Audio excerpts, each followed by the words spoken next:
Hi viewers అందరికీ నమస్కారం. August 28వ తేదీన ఈ సంవత్సరంలో వచ్చే ముఖ్యమైన చంద్రగ్రహణం సంభవించబోతోంది. ఇది పాక్షిక చంద్రగ్రహణం. అయితే ఈ చంద్రగ్రహణం భారతదేశంలో కనిపించదు. అందువల్ల భారతదేశంలో సాధారణంగా సూతక కాలం పాటించాల్సిన అవసరం లేదని పంచాంగ ఖగోళ సమాచారం చెబుతోంది. అయితే జ్యోతిష్య పరంగా మాత్రం ఈ గ్రహణానికి ప్రత్యేక ప్రాధాన్యత ఉందని జ్యోతిష్య నిపుణులు చెబుతున్నారు. ఈ గ్రహణం కుంభరాశిలో శతభిష నక్షత్ర ప్రభావంలో ఏర్పడుతుందని భావిస్తున్నారు. మరి ఈ గ్రహణం వల్ల ఏ రాశుల వారికి అదృష్టయోగం కలగబోతోంది? ఏ రాశుల వారికి డబ్బు, ఉద్యోగం, వ్యాపారం, కుటుంబ విషయాల్లో మంచి మార్పులు వచ్చే అవకాశం ఉందో, ఏ రాశి వారు ఎలాంటి పరిహారం చేయాలో ఇప్పుడు మనం వివరంగా తెలుసుకుందాం. మొదటగా మేషరాశి. భక్తులారా, మేషరాశి వారికి ఈ గ్రహణ ప్రభావం కొత్త ఆలోచనలు, కొత్త పరిచయాలు తీసుకురావచ్చని జ్యోతిష్యపరంగా భావిస్తున్నారు. చాలా కాలంగా ఆగిపోయిన పనుల్లో కదలిక రావచ్చు. ఉద్యోగ ప్రయత్నాలు చేసేవారికి మంచి సమాచారం అందే అవకాశం ఉంది. పరిహారంగా హనుమంతుడిని ప్రార్థించండి. ఎరుపు రంగు దుస్తులు ధరించి ఓం హనుమతే నమః అని 108 సార్లు జపించండి. వృషభ రాశి. వృషభ రాశి వారికి కెరీర్, ఉద్యోగం, ఆర్థిక విషయాల్లో కొత్త అవకాశాలు రావచ్చని జ్యోతిష్య విశ్వాసం. పని ప్రదేశంలో మీ ప్రతిభకు గుర్తింపు రావచ్చు. అయితే ఖర్చుల విషయంలో మాత్రం జాగ్రత్తగా ఉండాలి. తెలుపు లేదా లేత ఆకుపచ్చ రంగు దుస్తులు ధరించడం శుభప్రదంగా భావించవచ్చు. లక్ష్మీదేవిని ప్రార్థించి పేదవారికి మీకు సాధ్యమైనంత వరకు దానం చేయండి. మిథున రాశి వారికి సమయం అదృష్టాన్ని పెంచే అవకాశాలు కలిగించవచ్చు. ముఖ్యంగా చదువు, ఉద్యోగం, ప్రయాణాలు, కొత్త పరిచయాల విషయంలో మంచి మార్పులు రావచ్చు. పరిహారంగా విష్ణుమూర్తిని ప్రార్థించండి. పసుపు రంగు దుస్తులు ధరించి ఓం నమో నారాయణాయ మంత్రాన్ని జపించండి. ఇక కర్కాటక రాశి వారికి ఆర్థిక విషయాల్లో కొంత జాగ్రత్తగా ఉండాలి. అవసరం లేని ఖర్చులు చేయకుండా ఉండటం మంచిది. కుటుంబ సభ్యులతో మాట్లాడేటప్పుడు తొందరపాటు నిర్ణయాలు అస్సలు తీసుకోకండి. అమ్మవారిని ప్రార్థించటం మంచిది.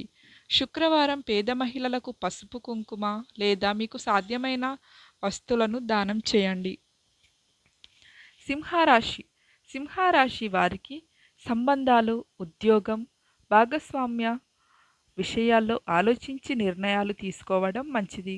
కోపంతో మాట్లాడకుండా ఉంటే అనేక సమస్యలను దూరం చేసుకోవచ్చు. సూర్యభగవానుడిని ప్రార్థించండి. ఉదయం సూర్యునికి నీరు సమర్పించి ఓం సూర్యాయ నమః అని జపించండి. ఎరుపు లేదా కాషాయం రంగు దుస్తులు ధరించవచ్చు. కన్యరాశి. కన్యరాశి వారికి ఉద్యోగం, వ్యాపారం, ఆరోగ్యం విషయంలో క్రమశిక్షణ అవసరం.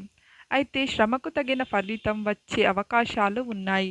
వినాయకుడిని ప్రార్థించండి. ఆకుపచ్చ రంగు దుస్తులు ధరించి గణపతికి దుర్వ సమర్పించడం శుభప్రదంగా భావిస్తారు. తులారాశి. తులారాశి వారికి కుటుంబంలో సంతోషకరమైన వాతావరణం ఏర్పడే అవకాశం ఉంది. కళలు, వ్యాపారం, ఉద్యోగం వంటి రంగాల్లో కొత్త అవకాశాలు రావచ్చు. చాలా కాలంగా ఎదురుచూస్తున్న ఒక వార్త మీకు ఆనందాన్ని ఇవ్వవచ్చు. శుక్రగ్రహ అనుగ్రహం కోసం లక్ష్మీదేవిని ప్రార్థించండి. తెలుపు లేదా గులాబీ రంగు దుస్తులు ధరించండి. వృశ్చిక రాశి వారికి తొందరపాటు నిర్ణయాలు దూరంగా ఉండాలి. ముఖ్యంగా ఆర్థిక లావాదేవీల్లో జాగ్రత్తలు అవసరం. సుబ్రహ్మణ్య స్వామిని ప్రార్థించండి. ఎరుపు రంగు పూలతో పూజలు చేసి మీకు సాధ్యమైనంత దానం చేయండి. ఇక ధనుస్సు రాశి వారికి అదృష్టం కలిసి వచ్చే అవకాశాలు కనిపిస్తూ ఉన్నాయి. ఉద్యోగం, వ్యాపారం, విద్య, ప్రయాణాలకు సంబంధించిన విషయాల్లో శుభవార్తలు రావచ్చు. కొత్త అవకాశాన్ని ఉపయోగించుకుంటే మంచి ఫలితం పొందే అవకాశం ఉంది. గురువును శ్రీ మహావిష్ణువును ప్రార్థించండి. పసుపు రంగు దుస్తులు ధరించడం శుభప్రదంగా భావించవచ్చు. మకర రాశి వారికి డబ్బు, కుటుంబం, సంబంధాల విషయంలో జాగ్రత్త అవసరం. ఎవరితోనైనా మాట్లాడేటప్పుడు మాటలను అదుపులో ఉంచుకోవాలి. పెట్టుబడులు పెట్టే ముందు పూర్తిగా ఆలోచించండి. శనిదేవుడిని ప్రార్థించండి. నల్ల నువ్వులు లేదా మీకు సాధ్యమైన ఆహారాన్ని అవసరమైన వారికి దానం చేయండి. కుంభరాశి ప్రత్యేకంగా గమనించాలి. భక్తులారా, ఈ చంద్రగ్రహణం కుంభరాశిలో ఏర్పడుతుందని జ్యోతిష్యపరంగా చెబుతున్నారు. అందువల్ల కుంభరాశి వారు ఈ సమయంలో ముఖ్యమైన నిర్ణయాల్లో తొందరపడకుండా ఉండటం మంచిది. అదే సమయంలో చాలా కాలంగా నిలిచిపోయిన విషయాలను సరిదిద్దుకునే అవకాశం కూడా ఈ కాలంలో లభించవచ్చని జ్యోతిష్య విశ్వాసం. కుంభరాశి వారు శివుడిని ప్రార్థించండి. తెలుపు లేదా లేత నీలం రంగు దుస్తులను ధరించండి. ఓం నమఃశివాయ అనే మంత్రాన్ని 108 సార్లు జపించండి. ఇక మీనరాశి వారు ఆర్థిక విషయాల్లో జాగ్రత్తగా ఉండాలి. అయితే ఆధ్యాత్మికంగా ముందుకు వెళ్ళడానికి ఇది మంచి సమయంగా భావించవచ్చు. మీ మనసులో ఉన్న ఒక కోరికను నెరవేర్చేందుకు మార్గం ఏర్పడవచ్చు. శ్రీ మహావిష్ణువును ప్రార్థించండి. పసుపు రంగు దుస్తులు ధరించి పేదలకు పసుపు లేదా ఆహారం దానం చేయండి. భక్తులారా, ముఖ్యంగా తెలుసుకోవాల్సిన విషయం ఏమిటంటే ఆగస్టు 28 చంద్రగ్రహణం భారతదేశంలో కనిపించదు. కాబట్టి ఇక్కడ సూతక కాలం పాటించాల్సిన అవసరం లేదని ఖగోళ సమాచారం చెబుతోంది. గ్రహణ సమయంలో తప్పనిసరిగా పూజలు చెయ్యాలి. ఆహారం అస్సలు తినకూడదు అనే నియమాన్ని భారతదేశానికి వర్తింపజేయడం సరైనది కాదు.